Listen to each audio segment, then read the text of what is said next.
Alhamdulillah, nahmadu wa nusalli wa nusallim ala rasulihil kareem wa ala alihi wa sahbihi ajma'in. Bismillahir Rahmanir Rahim. Assalamu alaikum wa rahmatullahi wa barakatuh.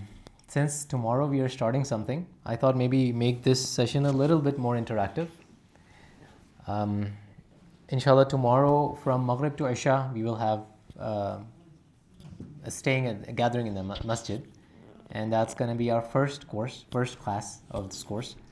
So we'll discuss a concept today that we see in hadith a lot, and I'm guessing everybody has heard the term. The Prophet ﷺ, when he would make dua for ilm, in multiple hadith, in multiple narrations, we see he says, Allahumma inni as'aluka ilman nafi'a. Oh Allah, give me ilm nafi'. And similarly, there's another narration where he says, Qala Nabi sallallahu alayhi wa sallam, Salullaha ilman nafi'a. Ask Allah for ilm nafi'a. Wa ta'awudu min ilmin la yanfa'. And seek protection from the knowledge, the ilm, that does not benefit. So ilm nafi' translated into English is just beneficial knowledge, basically. But what exactly is ilm nafi'? Does anyone know? And if they do, then just raise a hand and I'll hand them the mic. I would like them to contribute. It doesn't have to be right. It can be anything. I just want contribution.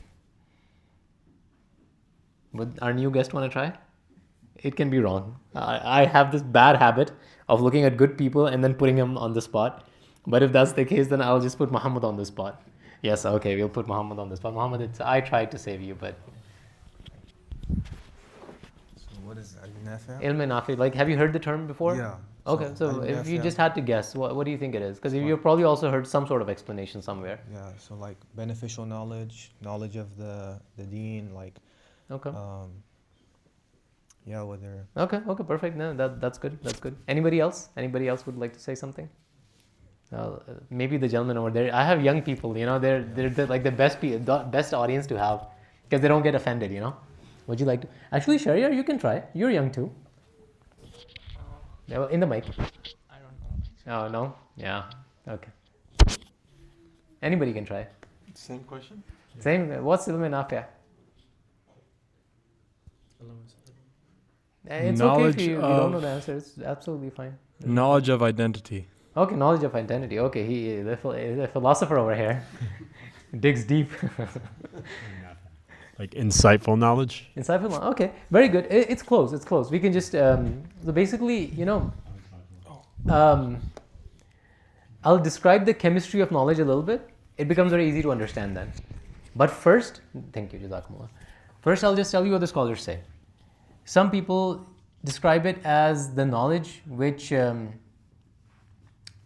translates into action. That's the simplest definition you'll find. Okay? So why does it translate into action? If we actually try to look at the chemistry of knowledge, it becomes easy.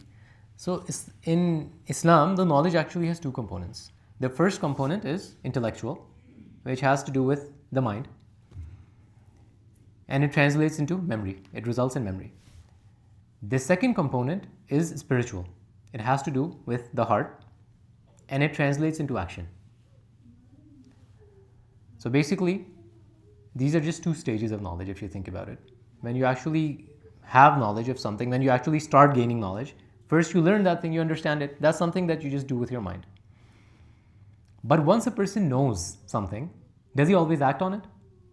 Like let's say we know that, just as an example, we know that waking up for tahajjud is like immensely rewarding.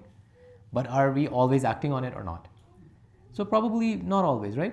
So it's not because we don't know, it's something else. So that's the spiritual component, which translates into action, which is missing.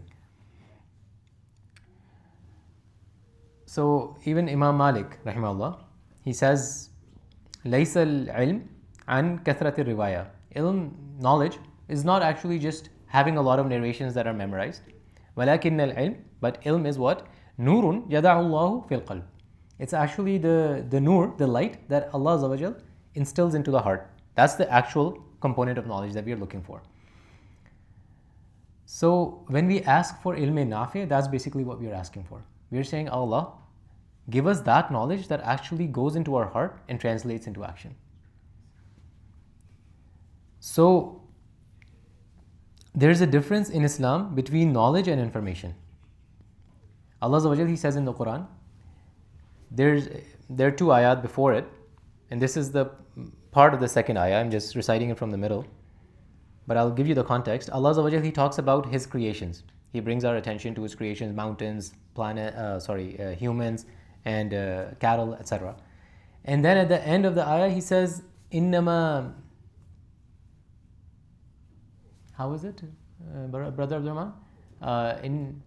Innama yakhsha Allah min ibadihi al-ulama. That is correct? No. Okay. Innama yakhsha Allah min ibadihi al-ulama. That only the ulama, the people who have the knowledge, have the khashiyah of Allah. So in English, you'll just say khashiyah is translated as fear of Allah.